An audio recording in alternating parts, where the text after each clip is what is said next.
Hey guys, how's it going? Kevin Cleary here with a knife video for you. Today we're looking at a ridiculous knife from Kansept Knives. And you know, Kansept isn't afraid to be just a little ridiculous. I'm going to throw this in just as a second Kansept knife. This is actually going away to have some work done on the titanium. All right, so it matches the carbon fiber a little bit. I went back and forth on exactly how I'm going to handle this. I don't love the look of these two together. They kind of clash. Anyway, I thought I'd throw it in there just to make the point that Kansept is not afraid of being a little outlandish. And this is certainly, you know, kind of fits the bill. It's extremely, you know, it's ridiculous. It's gigantic. It's not super practical, but it's totally awesome. And in some ways, it is kind of practical as well. So this is based on a very cool custom from Koch Tools, and you know, Kansept has delivered it in a great package. Now, I couldn't find, someone can correct me if I'm wrong, if you've been a fan of Koch Tools for a long time, I couldn't find the Korvid, the custom Korvids that they had there were all small. So perhaps Kansept kind of took it upon themselves to take this design and blow it up. And I'm really, really glad they did. All right. Now, I will say this is a humongous knife, but it's also not, if that makes any sense. Like it's actually only 8 3/4 overall, 3 5/8 on the blade, 5 1/8 close. Like that's not huge. Okay. And if I compare, what have I got that's like not crazy big? So here's a good example. So here is the Real Steel H6. It's like, you know, 8.5 inches. So the Korvid is only 1/4 of an inch longer. Like it's not, you know, and no one is going on and on about how gigantic this knife is. However, what the Korvid has done is made perhaps the widest blade and the widest knife you could think of. Just to give you an idea, let me keep this H6 here and put it on top. Okay, you know, this is almost double the width. In fact, it probably is double the width of the H6. This guy comes in at 2 5/8 inches wide when closed. Even when open, the blade is still over 2 inches wide. It's a massive, thick thing. Now, I guess wide is the way we want to describe this. The blade stock thickness is not crazy. It's around 1/8 of an inch, maybe a little bit over. I don't even think it's over. So the stock thickness is not huge. The overall thickness is only around 5/8. It's not huge either, although the handle is quite big to accommodate that blade. All right. So the ridiculous size is more about the thickness, the girth of this knife than it is about the length. All right, it is a massive 8.6 ounces, and that is heavy. That's noticeably heavy. And I have a really, really high tolerance for weight. Really, until a knife gets to like 7 ounces or over, I don't really notice the weight in my pocket, but you're going to notice this guy for sure. 8.6 ounces, but there's a lot of material here. Like just look at how much G10, how much steel, how much blade steel is just involved in building this thing. And I think that kind of lets you know why that weight is so noticeable. All right.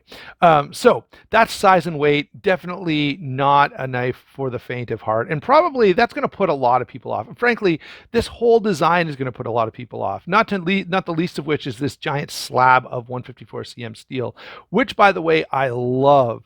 It's great to see this steel showing up in some budget knives. And I mean, this is not super cheap. I think they're around $70, but 154 cm, that used to be steel you'd see on, you know, $100 to $150 knives. So this is a really, really nice development. You know, this was the standard steel for Benchmades for years. So the steel performance on this is great. Good corrosion resistance, good edge retention, much better than you're going to get from most budget steels. Maybe 14C28N would be the closest budget steel comparison to this. All right.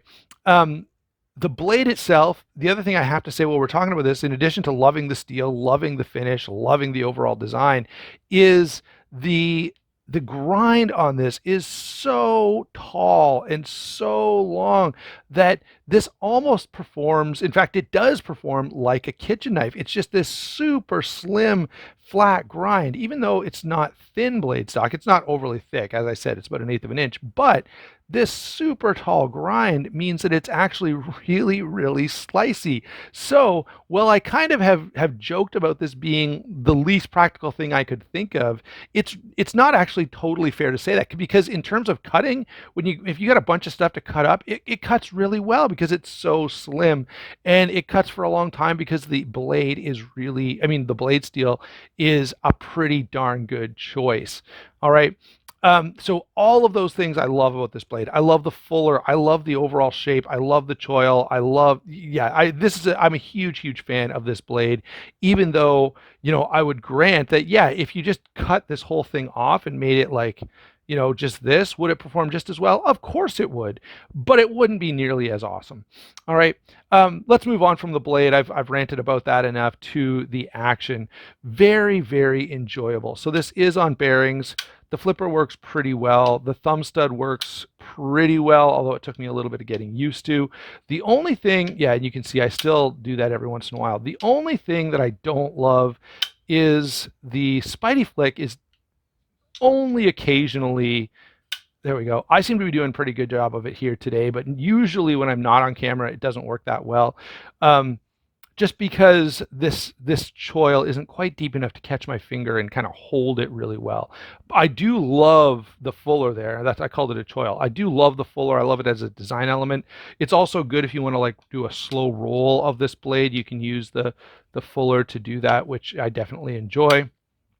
The one thing I will say about the action is it's smooth, it's enjoyable, but it's a little slow just because of the mass of this blade. You've got a lot of steel to kind of accelerate there. And so it's, even when you get a really good snappy deployment, it feels a little slow compared to, what have I got here that would be a good example? Let's say I've got this Kaiser bag letter. Like that feels faster. You probably can't notice it on camera.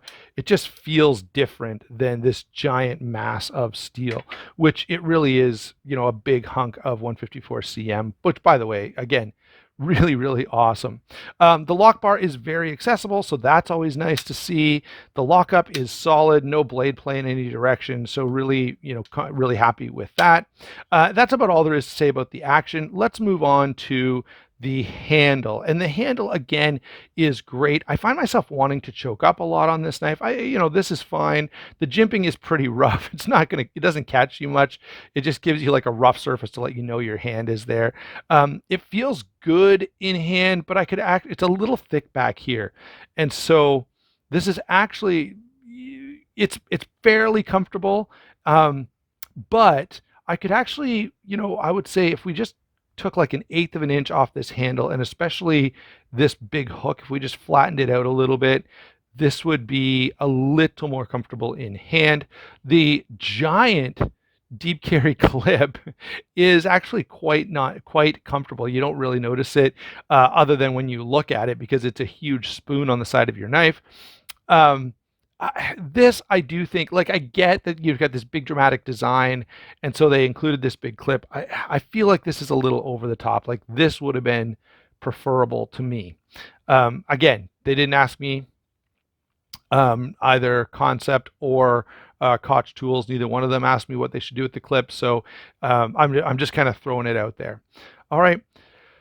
Stainless steel liners, again, they are milled out to save weight, which is, we pretty much expect that at this point. It's nice to see here. Can you imagine how much heavier it would be if we didn't have those liners? So yeah, the handle is good. Okay, it's comfortable. I don't have any real complaints about it, other than that width is just a little off-putting. But it's actually, I'm perhaps complaining a bit too much about it, because it's not bad. It's just not as good as I think it could be. All right, let's talk about some comparisons. It's pretty hard to come up with comparisons to this because it's a stupidly big, over-the-top cleaver that, doesn't make sense. Okay, but I do have some other larger knives, the Kaiser bag letter button lock, which I absolutely love, by the way. What else have I got that's on the larger end of the spectrum? And a lot of these will actually be bigger.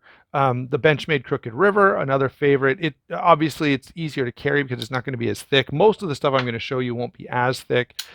Zero Tolerance 0308, again, big knife, a little easier to carry. Now this is approaching the fatness of the Korvid. The only knife I have that really comes close is going to be the Formax. Now, if you really like a big knife and you like that strong lock, you know, this is not a budget knife at all, but there is a budget version of this. The Formax Scout might be a little more comparable to the Kansept Korvid. All right, so those are some comparisons for you. The only ones that were similar in price was really the bag letter. The value on this is pretty nice. Like, this is a dramatic over the top knife that isn't going to break the bank. Okay, so pretty easy for just about anyone to put some money aside and get their hands on one. So what are my overall thoughts? I love this, right? I get that it's completely impractical. It actually is, you know, ridiculous. That said, I only use my right side pocket for my knife. So if the knife takes up literally every inch of pocket space, that's totally fine for me. And it really, really does. And do you need a knife like this? Do you need a knife that's this dramatic and this gigantic? Of course not. But is it cool to have something as big and stupid as this? Of course it is. All right. So there you go, guys. That's my thoughts on the Kansept knives Korvid, done in collaboration with Koch Tools. I think this is a big, big win for Kansept knives, and I think they've got a lot of them. I've been getting to really enjoy Kansept knives. They've done a good job with a couple of things that I've reviewed lately. All right, thanks a lot for watching. Don't forget to like and subscribe. Don't forget to head over to White Mountain Knives where you can pick one of these up. Hopefully, I don't know if they have any in stock, but you can at least try. And if you do find one, use my discount code SHARPSTUFF for 10% off. All right, again, thanks for watching. We'll talk to you soon.